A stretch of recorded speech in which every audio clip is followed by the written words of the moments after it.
So guys, right now, P2B have dared the Inec to release or publish certificates of Tinubu and other candidates that registered under Inec. P2B said, publish academic certificates, credentials submitted by party candidates. P2B tells Inec. That means Inec should publish every single certificate that was submitted by a candidate, Tinubu or the rest of them. They should submit it. Let's know those that forged their own and those that are legit. And here also said that group asked court to disqualify Tinubu from 2027 presidential election over forged schools credentials. So this is the reason why P2B is saying that INEC should publish academic certificates, credentials submitted by party candidates.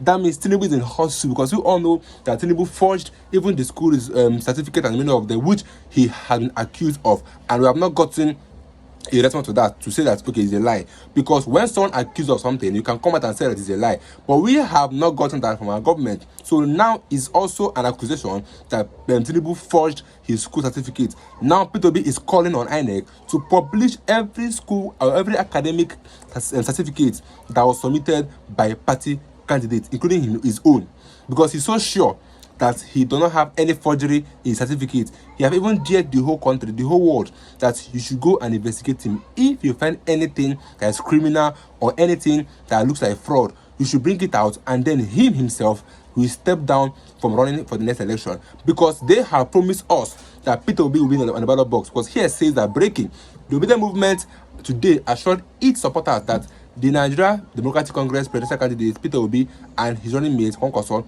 would be on the ballot in the next election. This is an assurance that Peter Obi and Kwankwaso will be on the ballot box in the next election. Let me get to a video about it. But before that, this is a video from Baba Galadima on Arise News talking on the issue of NDC wanting to be deregistered by INEC and the court. That this actually is a threat to democracy. Just take a listen to that man, and then let me get your views in the comment. Please subscribe if you are new here on my channel. I'll see you guys in my next video. I think the judiciary needs to do, the NJC needs to do a lot of soul searching, in the sense that some bad acts within the judiciary will tarnish the image of the judiciary. I think certain things, certain actions of certain judges must not go unpunished. And we as a political party are taking this calmly, and we presume that we will prevail at the end of the day, because I don't think this judgment can stand any test of time or judicial review by an upper court.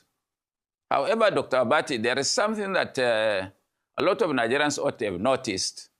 For example, I have kept away from the press for quite some time, either print or electronic, because of the signs in the country that I see, coming from INEC, coming from the judiciary. And these signs were signs that had happened before in the life of this country. And each time, it ends in a disastrous situations. When every citizen is complaining, when every citizen is dissatisfied, when every citizen feels alienated and intimidated, there God comes in and sorts out the Nigerian problem.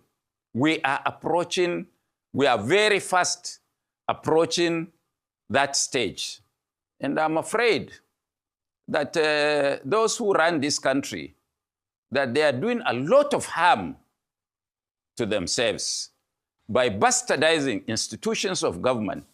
Look at what the INEC has just done to the NNPP, which has gone unnoticed. Unnoticed. If such things, or even look at the issue of state police, for which I have fought all my life, from 1987 Constituent Assembly to 2014 National Conference, and it was just passed like that. without really looking at the nitty-gritty of that law. I am not very much concerned because most of the characters in the National Assembly were not matured enough when the Native Authority Police was used by the Native Authority or the regional governments of that time. If they knew, they wouldn't have put their fingers into this. And I assure the country that those who have a hand in this will pay dearly in the hands of state police. I'm sure some of the members of the National Assembly, when this law is passed, will never have the chance to visit their states. For some of us, there is nothing we have not seen, which we are going to see again in the twinkle of our lives. So, Dr. Abati, as far as the NDC situation is concerned, we learned that they gave us a code yesterday to upload our candidates. But it should go beyond this. I think the NJC, as an institution, should do a soul searching and really look at some of these judges in the face and deal with them. Not only punish them, but send them to jail because they are destroying the country. Any country that there is no justice, is in trouble. And definitely, some of us would not want to see Nigeria being dragged into that situation because we are too old to run, or some of us are too poor to cross the sea and survive in other climes of the world. We must remain here. So that is where my silence is stemming from for the last 2-3 months. All right.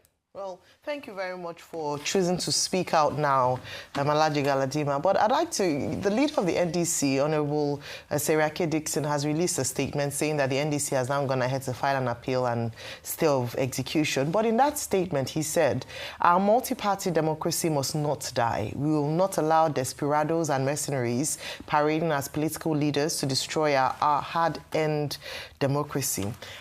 Would you agree that this court judgment is a move towards a one-party state? Is this what the opposition or what the ruling party would like? And then how can we, as a people, the law, Inec, ensure that we enjoy a multi-party democracy? Well, I hope I'm speaking to Ayo. Am I correct? Yes, this is Ayo. Hello?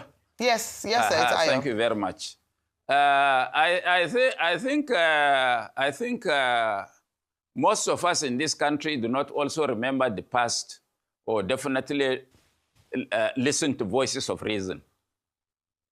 For the last 2 years, I had been a vanguard of criticizing the APC and its government. Because from the day, 29th of May, that President Tinubu was inaugurated as Nigeria's president, he started politicking, not delivering service and democracy dividends to the people of Nigeria. And they have started changing the goalposts. That is why nobody in Nigeria would know where we stand. And I have been on record that it doesn't matter what they try to do, that democracy must outlive them.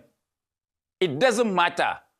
And I have also said times without number, in fact, even on this platform, that the president never wants to compete with anybody. He will try to destroy all opposition candidates, all opposition political parties, and he's been actively being supported by the National Assembly. Now, they are dragging, or they've dragged the judiciary into it as a complementary part of the larger picture that this APC and its government is trying to create for the people of Nigeria. Democracy will survive whether APC or Tinubu is trying to subvert it. It will survive and it would outlive them. I want to tell the world that it doesn't matter what they do, that there will at least be a candidate for this election. And that candidate, all the opposition forces, all the opposition parties will support that candidate. What pains me is that the opposition political parties themselves are fighting themselves instead of fighting our common opponent, that is the APC and its government. You can see that a political party will now go to court and challenge why another political party is being registered. And I keep on saying, are those people in their right senses? They don't wish for others what they wish for themselves? Because you are not registered, you take another political party that was registered to court. These are issues that we should condemn. And condemn those people who do this. Or a political party celebrating that some bad luck has fallen on another political party. What I am suggesting, and what I have suggested times without number again, is that we should be our own brothers' keepers. And that I have made suggestions times without number when the NNPP and the ADC were having talks of how to cooperate and promote democracy in Nigeria. And I said that we must approach this government like a hydra-headed snake, such that since it is their motive to dismember all political parties, that if we approach them like a hydra-headed snake, and I used my fingers, they chopped one head, 4 remaining. They chopped the next one, 3 remaining. They chopped the other one, 2 are remaining. They chopped the other one, 1 should remain. Before the election, the APC and its government cannot kill all political parties. And that whosoever remains, we must all come together and support that person to support this evil government of APC. But we are not doing enough even among ourselves. We are fighting among ourselves over issues, over a food that has not yet been cooked, that some of us are trying to eat the raw material before the food is cooked. So that's the real problem. Alaji. Yes, sir. Good to see you again. Yes. We're at a crossroads in our democracy. Rufai. Good to see you, sir. We're at a crossroads in our democracy where the judiciary is complicit. Till today, Peter Lifu, that gave that judgment against the ADC, that the Court of Appeal quashed, nothing has been done to Peter Lifu. Till today, even this judgment, nothing has been done to call to order what the judiciary is doing. That's one. I want you to speak to how a judiciary kills democracy. Secondly, please, I want you to share with us how the Native Authority Police was used by political elements back in the days to disrupt and dislodge their political adversaries. Because that story has to be told. Because this state police that we are passing before election is another way to be able to give a leeway to the governors and political actors. And we are all seeing it as it's coming. Well, Rufai, you should know that nobody ever conceived the idea of state police to sort out security. If the Nigerian police, if the Nigerian military cannot solve security situations in Nigeria, I wonder how the state police would be able to do that.